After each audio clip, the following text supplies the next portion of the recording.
Tonight, Governor Bill Lee gave his first State of the State and laid out his budget proposal to the General Assembly. The governor focused on education, the criminal system, health care, and limiting the size of government.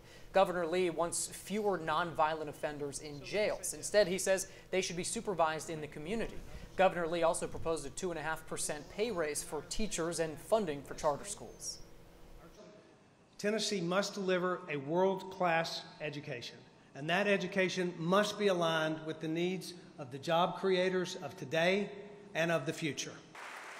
Minority Leader Karen Camper provided the Democratic response after the governor's address. She pushed for Medicaid expansion, incentives for small businesses, and more funding for public schools.